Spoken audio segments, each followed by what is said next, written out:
all. I'm Brooke Patterson, Director of Procurement for QBuild. For those of you who don't know what QBuild is, we basically do construction maintenance work for Queensland Government, a variety of departments. We're a commercialised business unit, so I guess like all of you, we work for clients. There's just a little bit of an agenda of what we're going to go through today. So the process of registering the customers that work with us and then you could in turn work with. The tendering processes, social procurement, etc., etc. So about QBuild, I'm going to stand around here. So basically the easiest way to explain QBuild is plan, build and maintain. So we will be involved in the consultancy space if there's any consultants in the room. We'll then do the new construction of whether that be social housing, prisons, schools, etc., etc. And then we go down right to the maintenance as well. So that could be a plumber going to a social housing property and fixing a tap. Basically anything and everything. Up to about 20 million, I'd say. Anything over that would be done by education themselves or health themselves. So that's just, and then also the respond as well. So any disasters, the floods earlier this year, that's where QBuild jumps in, and all of industry as well. We couldn't have got through the floods this year without industry, that's for sure. But QBuild kind of coordinates that from a whole of government perspective.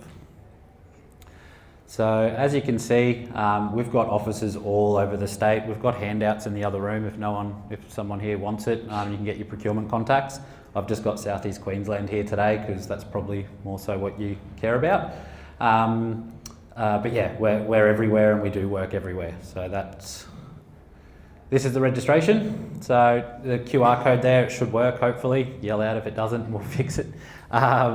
It's really simple, it costs you nothing, it'll take you 5-10 minutes. Licenses, insurances, you will need 20 million public liability. If you don't have that though, email the procurement person and we can see what we can do about that.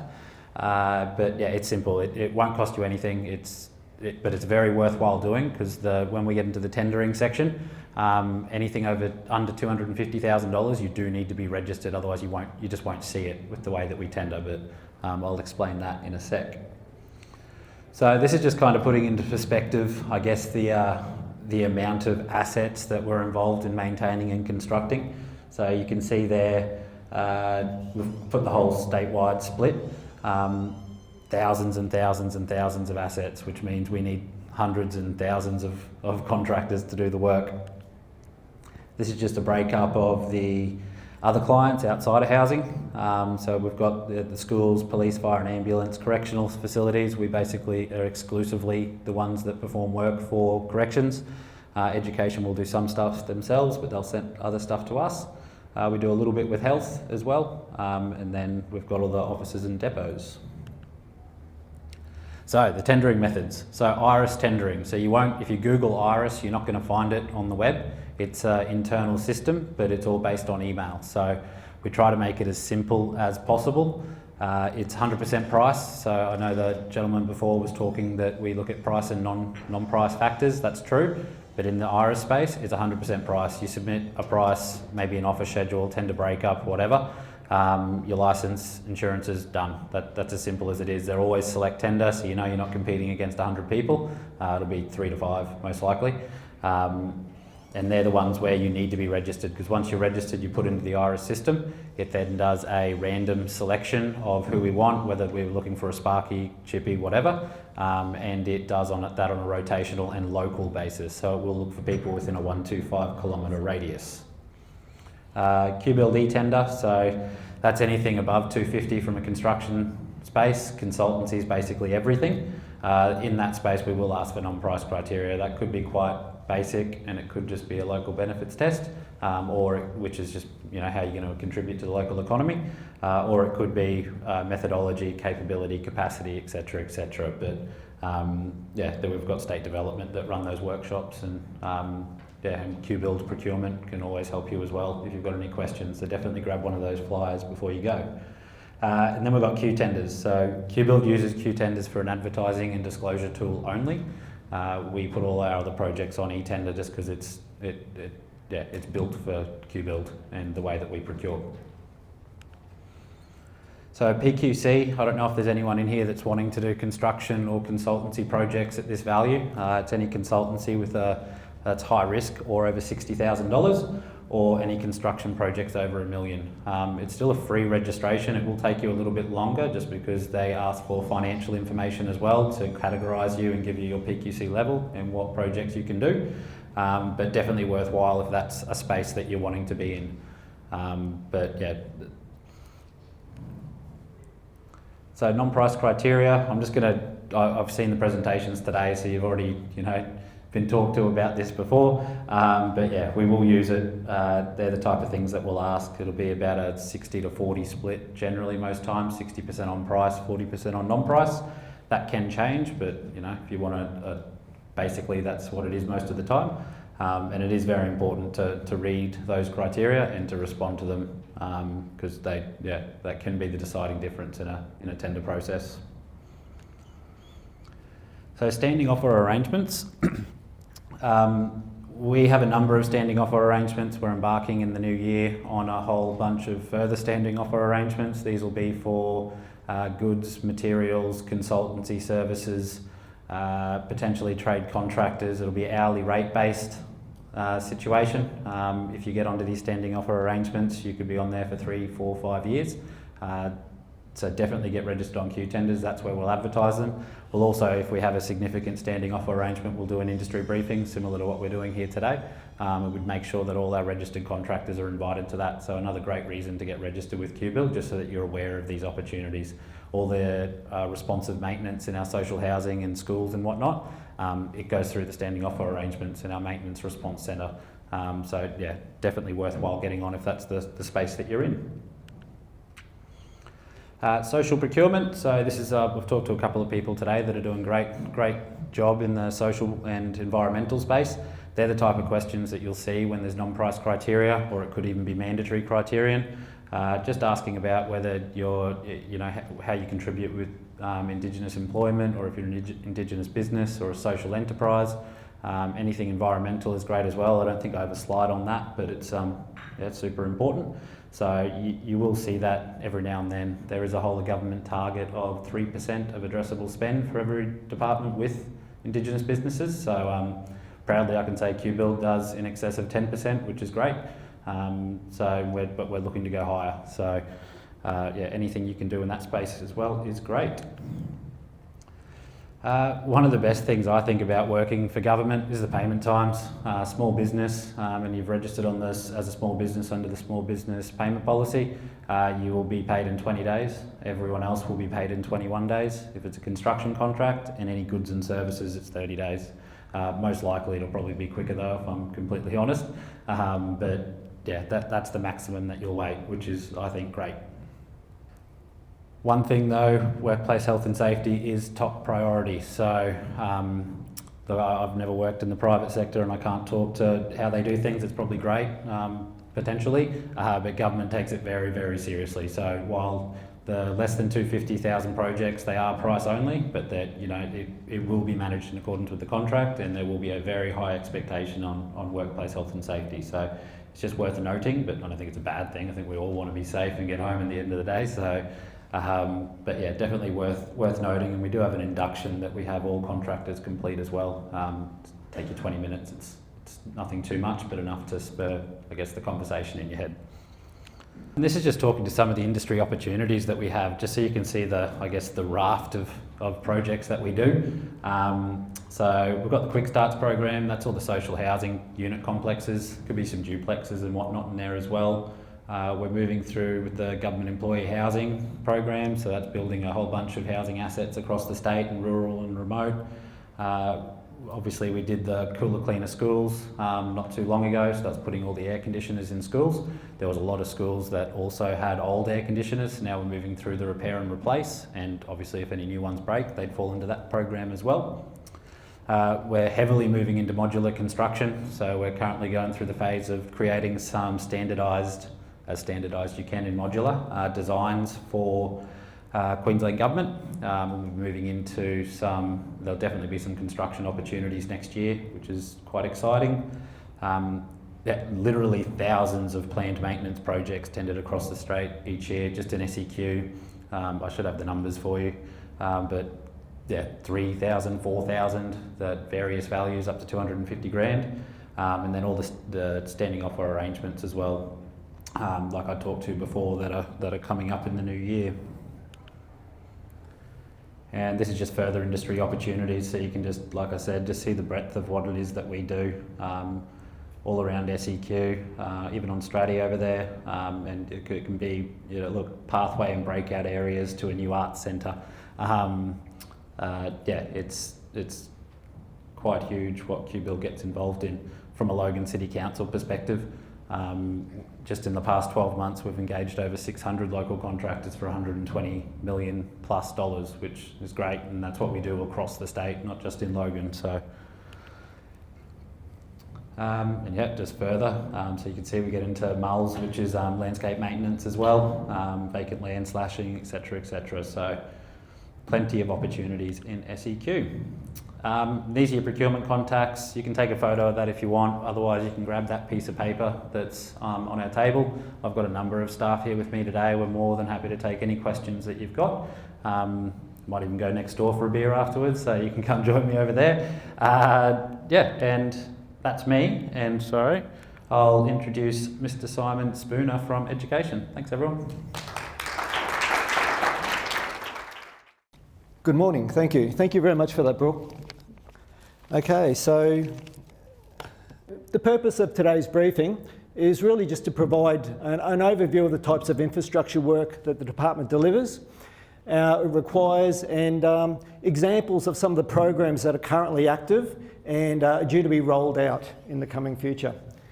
In order to keep up with the continuous growth and anticipated future work, the department is continually looking for suppliers and contractors to work with the department, basically. The current demand is very strong. I mean, the department has a number of standing offer arrangements for high volume purchases. We also work with QBuild. They're one of our key partners for the delivery of infrastructure works. And as Brooke mentioned, tradespeople need to be registered with QBuild for projects less than 100 for 1 million with the department, and registered on the whole of government PQC site for quotes to quote for work greater than $1 million. Okay, so where we are at the moment, the Department of Education has a significant infrastructure program. The current annual spend is approximately $2 billion, and it's growing annually. The department purchases a wide range of products and services, everything from trumpets right through to IT, chalk, and also just your general educational support materials. This demand is actually from 1,309 schools and campuses that we have statewide across 7 regions. Due to the actual continued growth of these facilities, the 7 regions that we currently have grown, and that will actually be now 8 regions in the near future. Oops. So this is a bit of an insight into what our schools look like now, and here we have some of the programs coming up. Basically, the schools being delivered, new schools being delivered for 2023. Now, with the number of programs that we've got being delivered, we've broken them up primarily into 4 categories: growth, renewal, maintenance, and specific purposes. So, as you can see there, for growth 2023, the approximate is 400 million. And,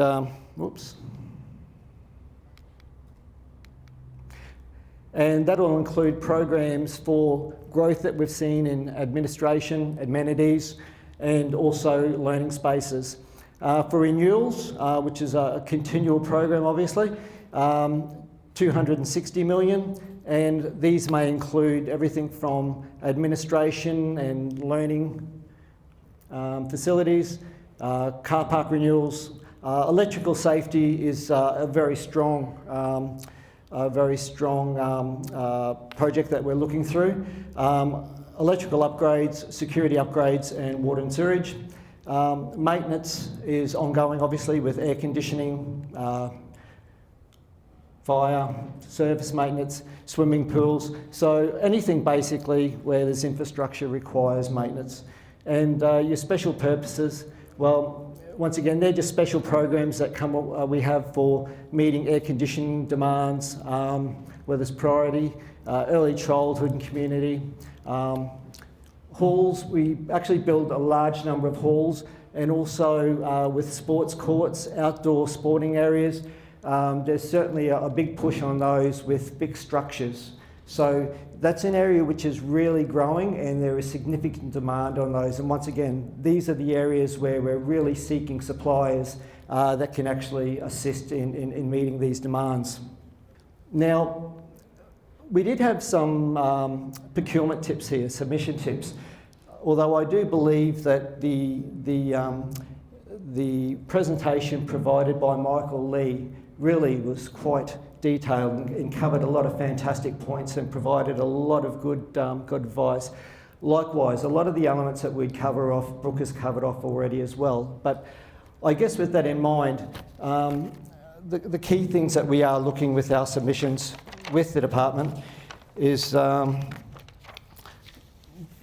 guess, basically making sure that the offers are fairly clear, concise,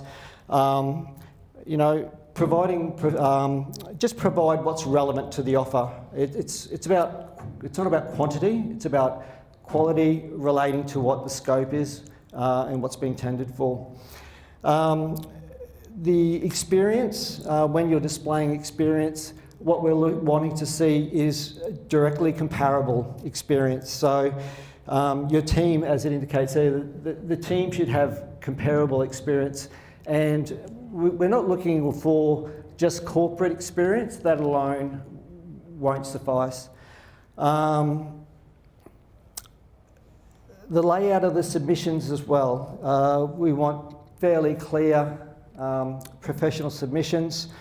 Something which is easy to actually flow through and read. So structure is very important, will help. With a lot of our initiatives, for example, like local benefits, there's a lot of opportunity for businesses to outline the benefits they provide from a local perspective. Also, what local materials or resources they may be using in the delivery. If you can actually provide good detail and display that in your offer, that is actually going to go a long way, and that will resonate very, very strongly. And the other element with that, which Brooke also touched on, which was safety. Safety is a very, very strong element of the department's delivery, and your submission should really clearly outline how you're going to comply with standards, or what measures you will bring into play basically to ensure compliance, but also the safety with the delivery. I think that pretty much states it clearly. The safety and staff of students and the community is paramount for the department. So, as stated, the department is seeking building contractors with specific expertise in creating and maintaining safe work sites. So what we want to see is that within the actual submissions. And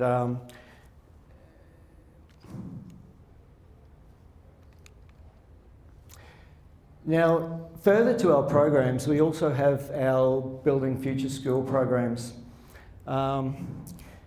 This is a bit of an insight into the delivery of our different types of schools, our primary, secondary, our special schools, and it also has stage 2. So you can see with that breakdown there of what the approximate spends will be across those next 5 years, or up until 2025. Normally like to actually allocate about 2 years for the delivery of a project with a new school, and stage 2 would be anywhere between 2 to 4 years after that initial delivery. I think that's really important to be aware of, because whether you're a large organisation or a smaller business, having some awareness of these big projects that come into line, you can look at positioning yourself so that you can actually be involved in some of this work. And there is certainly strong opportunity, specifically in this Logan region and the surrounding area. And that'll become very clear shortly. So these are the opportunities basically for the new schools. As you can see, they've been broken up into primary, secondary, and also the stage 2. So once again, in looking at that, whether you're a smaller business or a large organisation, there is opportunities to position yourself by identifying, you know, what you can provide basically. And I guess that's also about understanding what the department's requirements are.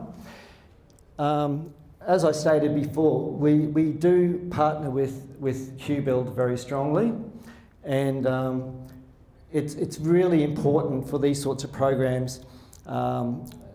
The principal contractor, the suppliers will be PQC. So, but it's good insight.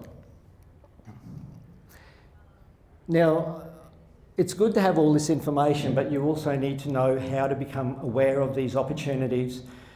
And Brooke also covered off on some of those earlier on with the mention of QBuild and other opportunities there as well.